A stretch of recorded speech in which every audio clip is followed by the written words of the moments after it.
अब देश के लोग ये जानना चाहते हैं कि एक नरेंद्र मोदी जो बड़े और कड़े फैसले लेने के लिए जाते हैं, दुनिया भर में जिनके धाक है, जिन्होंने अपने निर्णयों से लोगों को चौंका दिया है, और जब काशी में आते हैं नरेंद्र मोदी तो बिल्कुल किसी छोटे बालक की तरह उनकी आंखें भरी होती हैं। वो माँ की बात कहते हुए भावुक होते हैं। उनकी जो जुबान है वो सोचने लगती है कि क्या बोला जाए।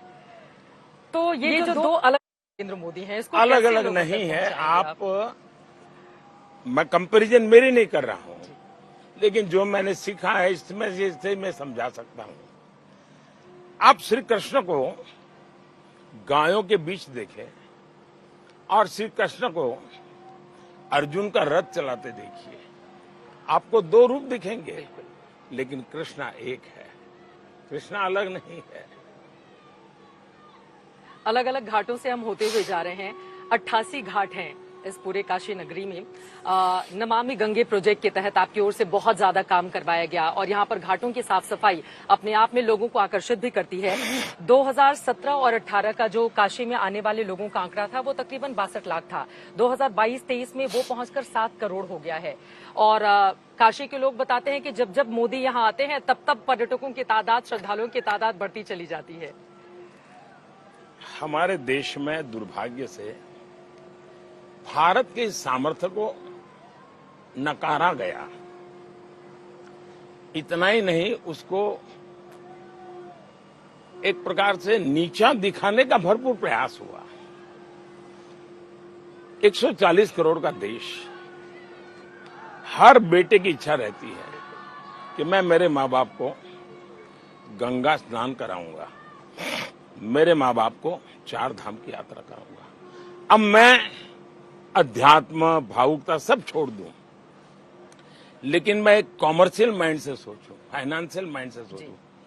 140 करोड़ का मार्केट, जो गंगा जाना चाहता है, जो 4 धाम जाना चाहता है, जो 12 ज्योतिर्लिंग जाना चाहता है, जो अष्ट गणेश की पूजा करना चाहता है, जो 51 शक्तिपीठ जाना चाहता है, इतना बड़ा, और वही तो इस देश के मालिक हैं, उन्हीं को तो टैक्स से देश चलता है। क्या उनको शुद्ध पानी नहीं मिलना चाहिए? उनको सफाई नहीं मिलनी चाहिए? क्या उनको टॉयलेट की सुविधा नहीं मिलनी चाहिए? उनको रात गुजारनी है तो अच्छी व्यवस्था नहीं मिलनी चाहिए? उनको इंटरनेट कनेक्टिविटी नहीं मिलनी चाहिए? और मैं मानता हूं ये उनका हक है। चूंकि एक धार्मिक स्थान है, इसलिए मेरे देश के लोगों का हक मैं छीन लूं, ये मुझे गवारा नहीं है। तो मैंने इसमें इकोनॉमी भी देखी है और इसमें मैंने भविष्य भी देखा है। और जब आप अपनी चीजों को सम्मान करते हैं, गौरव करते हैं, तब जाकर के दुनिया करती है। बिल्कुल। और G20 समिट में मैंने एक प्रयोग किया कि मैं G20 को मोदी तक सीमित नहीं रखूंगा, मैं G20 को दिल्ली तक सीमित नहीं रखूंगा, मैं G20 को देश के अलग अलग स्थानों पर 200 मीटिंग करके ले गया। और उसका परिणाम ये हुआ कि G20 का काम तो हुआ, लेकिन दुनिया को, और सारे डिसीजन मेकिंग लोग आते थे यहाँ, करीब 1 लाख लोग आए थे। दुनिया के महत्वपूर्ण देशों के निर्णय प्रक्रिया के जो महत्व के लोग होते हैं, करीब 1 लाख लोग आए थे। बिल्कुल। और उन 1 लाख लोगों ने ये सारा देश देखा। तो उनको, जो दिल्ली के बाहर, उनको लगता अच्छा ये देश ऐसा है, इतना विविधताओं से भरा हुआ है। तो मैंने मेरे देश का ब्रांडिंग करने के लिए भी G20 का उपयोग किया। बिल्कुल। विश्व के कोई नेता आते हैं, मैं उनसे गंगा आरती करवाता हूं। बिल्कुल। उसमें मुझे क्या, मैं इनका हिंदूकरण नहीं कर रहा हूं। मैं उनको प्रकृति के प्रति हमारा प्यार क्या है, हम प्रकृति के प्रति कितने समर्पित हैं। हम प्रकृति के संघर्ष करने वाले लोग नहीं हैं, हम प्रकृति का विनाश करने वाले लोग नहीं हैं, हम प्रकृति का संरक्षण करने वाले लोग हैं, हम प्रकृति का संवर्धन करने वाले लोग हैं। और दुनिया जो ग्लोबल वार्मिंग की चिंता करती है ना, मैं गंगा आरती करा करके उनको सिखाता हूं कि ग्लोबल वार्मिंग की समस्या का समाधान इन प्रकृति के प्रति भक्ति में है। फिलहाल अलग अलग हिस्सों से गुजरते हुए हम चले जा रहे हैं। आगे बाबा विश्वनाथ का वो धाम आ जाएगा जिसका कायाकल्प करने का काम आपकी ओर से किया गया, और 70,000 लोग एक बार आके वहां पर दर्शन कर सकते हैं, इतना भव्य बनाया गया है। तो बाबा विश्वनाथ का आशीर्वाद 400 पार के लिए मिल रहा है क्या?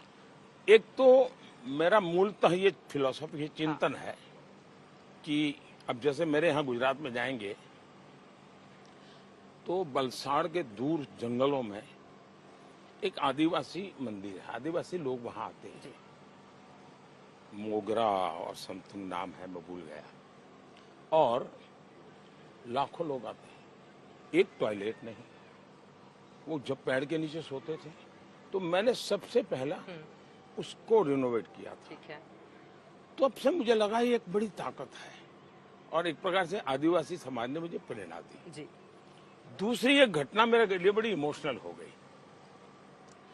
मैं जब 2017 का यहाँ असेंबली का चुनाव था तो मेरा यहाँ काशी में रोड शो था और दूसरे दिन मेरी सोमनाथ में सोमनाथ ट्रस्ट की मीटिंग थी। बिल्कुल। तो मैं यहाँ काशी रोड शो करके रात को गुजरात जाकर के सोना था तो गांधीनगर जा। जी। तो मैंने सोचा मेरी माँ का, मेरे भाई के यहाँ रहती, रास्ते में घर पड़ता है, तो मैंने कहा मैं माँ को देर हो गई लेकिन माँ को पैर छू करके जाऊंगा। तो माँ के पास गया और माँ को मिलता था, पहला सवाल रहता था 8 बजे सुबह मिलो तब भी, दोपहर को मिलो तो भी, रात को मिलो, खाना खाया, ये पहला सवाल माँ का। फिर कहाँ से आए हो? मैंने कहा माँ मैं काशी से आया। अच्छा तुम काशी गए थे? मेरे लिए आश्चर्य था, उस समय उनकी उम्र 93-94 होगी। उन्होंने कहा तुम वो काशी विश्वनाथ जाते हो कि नहीं जाते हो? मैंने कहा माँ तुम्हें काशी विश्वनाथ शब्द कैसे याद है? बोले नहीं मैं गई हूँ। बोले 40-50 साल पहले गई थी, तेरे पिताजी ले गए थे। तो बोले वही मंदिर ना जो लोगों के घरों में जैसे जाते हैं, गलियों में जैसे किसी घर में जा रहे हैं मिलने के लिए और फिर पता चलता है तो मंदिर है। तो बोले अभी भी ऐसा ही है क्या? मैंने कहा हाँ माँ ऐसा ही है। तो क्या तुम क्यों बैठे हो, क्या करते हो तुम? तो मुझे पूछा। मैंने कहा मैं वहीं से आ रहा हूँ और तुम्हारे लिए प्रसाद देने आया हूँ। और मैंने कहा मुझे सुबह यहाँ से सोमनाथ जाना है। नहीं बोले वो तो मुझे बराबर याद है, ऐसा है। बोले किसी के घर में जैसे गली में जाते हैं ऐसा है। मेरी माँ पढ़ी लिखी नहीं थी, उनको ये विश्वनाथ याद रहना, उनको पूरा दृश्य याद रहना 40-50 साल के बाद। वैसे मेरी माँ की मेमोरी बहुत शार्प थी, आखिरी तक मैंने देखा बहुत शार्प थी। तो एक और दूसरा मेरी माँ के एक वाक्य मुझे ये मैं कभी भूल नहीं सकता। और वही माँ जब 100 साल की हुई और उनका 100 का जन्मदिन था जी। तो मैं माँ के पैर छूने गया था। हम कभी जन्मदिन वगैरह तो मनाए नहीं जीवन में। तो माँ ने कहा, मैंने माँ को कहा माँ मैं मेरे लिए तो कुछ कहो तो मैं क्या करूं? तो मेरी माँ ने एक जो वाक्य कहा है, शायद बड़े बड़े पंडितों के लिए भी बड़ा मुश्किल होगा। ज्यादा वो बोली नहीं, उसने कहा देख भाई 2 चीजें ध्यान रख। अच्छा इसके साथ मैं एक और बात कहता हूँ। मैं पहली बार जब मेरा मुख्यमंत्री बनना तय हुआ तो मैं दिल्ली से गुजरात गया। तो मैंने सोचा पहले माँ को मिलके बताऊं कि मेरी नौकरी बदल रही है। तो मैं गया माँ को कहा, मैं माँ मैं अब गुजरात आ रहा हूँ। आपने कहा नौकरी बदल रही है। तो माँ के पास गया जी। मैंने कहा माँ मैं अब गुजरात अच्छा तुम गुजरात आ जाओगे? हाँ। तो उनकी खुशी यही थी कि मैं गुजरात आ रहा हूँ। फिर मैंने कहा मुझे ऐसा एक काम मिला है तो मैं काम करूँ। अच्छा तो बोले एक काम देखना। हाँ। गुजराती में शब्द है लांच, रिश्वत के लिए बोलते हैं। बोले देखिए 2 काम जरूर करो, लांच लेना नहीं और गरीब को भूलना नहीं। ये 2 बातें कही। 100 साल के उम्र के समय इतने साल मुख्यमंत्री, इतने साल प्रधानमंत्री रहने के बाद गया तो माँ को मैं मिलने गया 100 साल की उम्र पे। मैंने कहा माँ आज 100 का जन्मदिन है, मुझे भी तो कुछ आप आदेश दीजिए। तो माँ ने कहा देखो भाई 2 काम संभाल के करो। मैंने कहा क्या? एक काम करो बुद्धि से, जीवन जियो शुद्धि से। तो मैंने मेरे भतीजे को मैंने कहा टैप कर लो भाई। ये वाक्य कोई कभी भी नहीं निकाल सकता है। तो ये दोनों चीजें मैं जोड़ के देखता हूं कि उनके अंदर एक सातत्य था, एक विरक्त भाव था और वो अपने बेटे को अपनी पर्सनल प्रॉपर्टी कभी मानती नहीं थी। पर्सनल प्रॉपर्टी कभी नहीं माना उसने मान के चली कि ठीक है मैंने जन्म दिया है, देश के लिए काम करेंगे। अब देखिए मैं गांधीनगर में रहता था, मेरी माँ 2 किलोमीटर दूर एक कमरे वाले घर में रहती थी। मैंने कहा माँ यहाँ आकर के अगर तुम रहोगी तो रह सकती हो, मेरे यहाँ सरकारी मकान है, कमरा है। उसने कहा भाई मैं तो रह लूंगी, हाँ। तेरे काम का क्या होगा? मैं तेरे काम को बिगाड़ने के लिए नहीं हूं। और वो नहीं आई। यानी उनके मन में रहता था कि उसका बेटा अपने दायित्वों को पूरा करे। बिल्कुल।